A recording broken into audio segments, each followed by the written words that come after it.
Hershey's ఒక tour ఉంటుంది అనమాట. అంటే చాక్లెట్ ఎలా తయారు చేస్తారు ఆ టూర్కి వెళ్తున్నాము.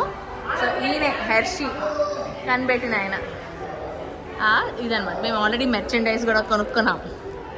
వెళ్తున్నాం. మా మమ్మీ మా డాడీ వెళ్తున్నాము.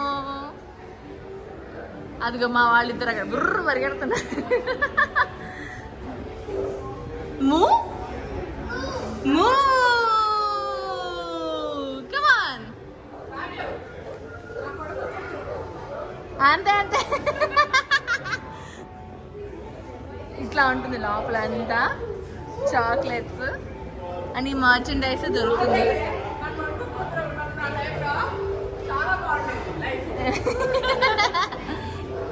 అయితే మనం ఇక్కడ నుంచి నడుచుకుంటూ వెళ్తే మనకి హెర్షీ ఎలా స్టార్ట్ అయింది, ఎట్లా ఎన్ని అటెంప్ట్స్ చేసి ఫెయిల్ అయ్యారు, దాని గురించి అంతా అక్కడ స్టోరీ ఉంటుంది ఇన్ డీటెయిల్. మనకి యూట్యూబ్లో దొరుకుతుంది ఆఫ్ కోర్స్, బట్ స్టిల్ మనకి ఇక్కడ కూడా రాస్తారు for people those who have interest in learning about it.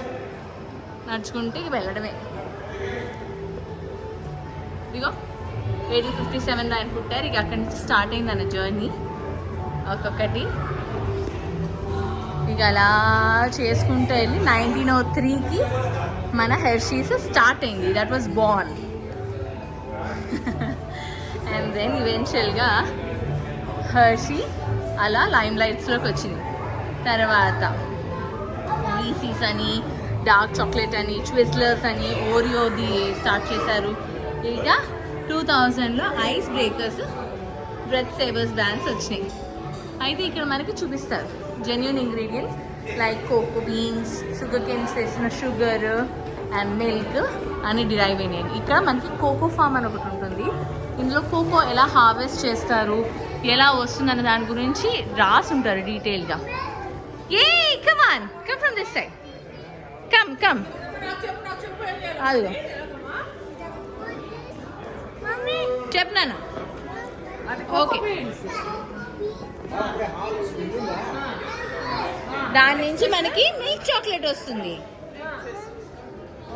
వాళ్ళ అమ్మమ్మకి చెప్పుకుంటుంది ఎలా తయారవుతుందని. ఇప్పుడు ఫుల్ అయిందనమాట. ఇందాక మేము ఒక రౌండ్ ఆల్రెడీ వేసాము. ఇప్పుడు రెండో రౌండ్ మన యూట్యూబ్ కోసం అని మేము వెళ్తున్నాము. సో అందుకని ఇందాకైతే మాకు చాలా ఖాళీగా ఉండింది. ఇప్పుడు కొంచెం రష్ అయింది. రౌండ్ వెళ్తున్నప్పుడు వీడియో తీస్తాను.